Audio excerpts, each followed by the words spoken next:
The Swiss magician, Marco Tempest, said, "The tricks of magic follow the archetypes of narrative fiction. They are tales of creation and loss, death and resurrection, and obstacles that must be overcome." Looking at life with a purely objective eye is like going to a magic show and attempting to figure out the secret to the magician's every trick, instead of getting lost in the spectacle of performance and illusion. There is a limit to this life, just like there is a limit to the number of magic shows we will get to see, and it is important to ask ourselves how we wish to experience our time here.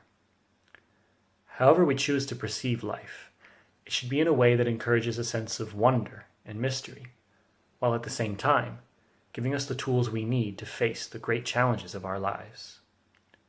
For me, the study of the archetypes, astrology, and how they're related has been like one of the great magic shows, filling me with awe and fueling me with inspiration.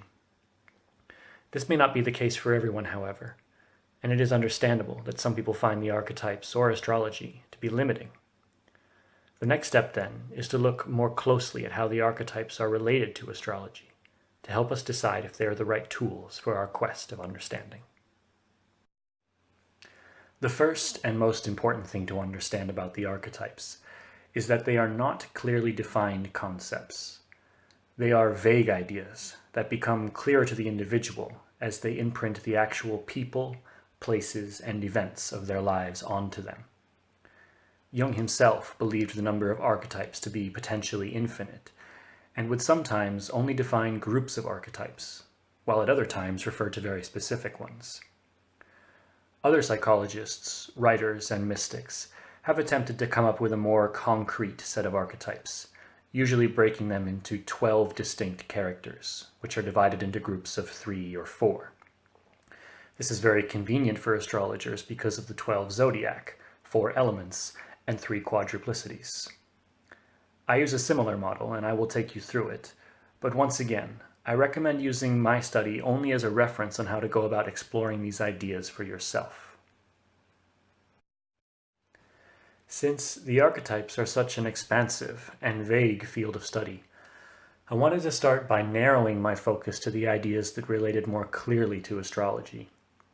As we learned before, astrology was developed out of astronomy, which itself was only necessary because of the discovery and advancement of agriculture and the systems of centralized power this supported. The first set of archetypes I wanted to look at then were the motifs, or patterns of human behavior that emerged as a result of these developments. Before the Industrial Revolution, between 70 to 90% of the population of civilized nations were farmers. So I decided to look at what patterns of behavior a farmer would experience in the course of a year, and compare that to what little I knew about how the signs of the zodiac are perceived. Just like the zodiac, a farmer's year begins at the spring equinox. For this period, the farmer is planting their seed and germinating it in the soil. This act of planting the seed is a strong symbol of taking life into our own hands, and deals with our human power to act and create. This is strongly related to the perception of the first sign of the zodiac, Aries, who, as the cardinal fire sign, is known for its decisive actions and ability to spark creativity. 1 month later, the seedlings that survive have sprouted through the surface and have their root structures firmly in place. This process is strongly related to the perception of the next sign of the zodiac, Taurus, who is known for being well-grounded, strong, and determined. The next month, we see those sprouts that appeared generally similar before grow into their unique shapes and colors, similar to Gemini, who is known for its desire to share its unique messages. As I followed this idea through, I began to agree with many historians who believe the symbols for the zodiac evolved in relation to the tasks and images people would experience throughout the course of a year, and it helped me greatly in understanding these archetypes. During this study, I also began to notice how this cycle of a farmer's year also closely matched the cycle of the hero's journey, the pattern of storytelling that occurs in almost every myth of every civilization. This made sense to me, because in order for these stories to have been popular in their day and still relevant today, They have to deal with universal human experiences. Every person has to be able to relate their own experiences to the experiences of the characters of these stories. Like the planting of the seed, the hero's journey begins with an idea of a quest being planted in their mind. Then, like the growing and rooting seedling, the hero must become properly equipped to embark on this quest. Next, like the plants that expose their unique properties, the hero must seek out the unique wisdom and skills of his elders to prepare mentally for the quest. Again, as I followed the cycle, I saw the parallels, and now I had a more direct link to characters from stories I was familiar with. The final step was to search through the stories I knew the best for the characters and motifs that appeared the most commonly, and compare them to my new understanding of each sign of the zodiac. A great example is how I came to understand Scorpio. The zodiac sign Scorpio usually occurs between the Gregorian dates of October 23rd to November 22nd. In the cycle of the farmer's year, this is the time when the harvest is nearing completion, and the fact of whether or not there is enough food to last until the spring becomes clear. It is also the time for slaughtering animals, so that the meat can be preserved for the winter. In the cycle of the hero's journey, the hero has just had his physical limits, will, and trust tested, and now comes face to face with a great monster whom he is not totally prepared to defeat, and must subsequently search his mind for a way to outsmart the monster. The character I'm reminded of is the Greek mythological character Orion, whose monster is literally a giant scorpion. Orion boasts to the goddess Artemis that he is the greatest hunter of all time, and then threatens to kill every animal in the world. Artemis responds by sending the monster Scorpius, who defeats Orion, and both are then raised to the heavens as constellations to play out their game of cat and mouse for all eternity, and to be a reminder for all people to remain humble. Now I understood the time of Scorpio to be one of facing hard and scary truths or monsters of the mind, like insignificance, impermanence, and mortality. And the archetype of Scorpio was one who challenges our pride and our ego. Like the darkening sky of this time of year, Scorpio attempts to knock us down off our pedestal and into the shadows, where we have hidden our demons. In this tradition, the holiday Samhain, or Halloween, is celebrated during this time. People born in the time of Scorpio are often considered to be dark, mean, or heartless people.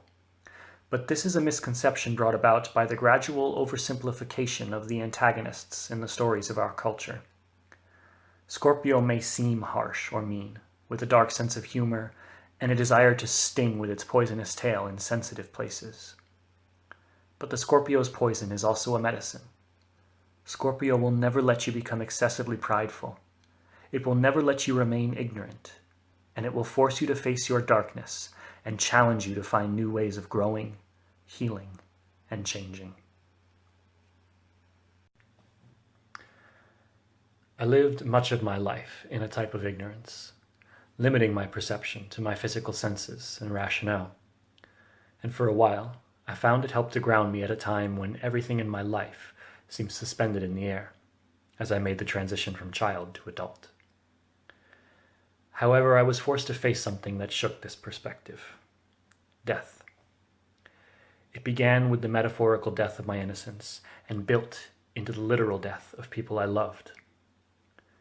Like anyone who has come to rely on reason, I attempted to move through loss quickly by being tough, telling myself this is natural and we have to move on.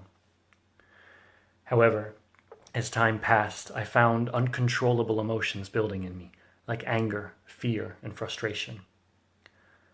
The mechanism we have evolved to deal with this and prevent outbursts that put us in danger is depression. And this is how I found myself as a young adult, dropped into a world of stresses, worries, and responsibilities. I don't know if it was luck or my own determination to find the answers to my questions, or a combination of both. But after years of struggle, I found the right solution for me. In my study of the archetypes, I discovered a character inside myself I had been ignoring. There's a very destructive story going around our culture, which tells us that becoming an adult means you have to abandon the child you were and embody only characters of strength and wisdom. But the truth is, there is no way to destroy or abandon that child inside, and the more you ignore it, the louder it screams. When I finally found the courage to let my inner child take over, I found I was so scared, so lost, and so sad. But after I let myself cry, scream, and complain about how life is unfair, I found another character inside me suddenly appeared. One who could hold my inner child and tell them, yes, life is unfair, but I'm here and I love you, and we'll face this together. What becoming an adult truly means is discovering that all the archetypes are within you, and you have the power to tap into each one of them when the time calls for it.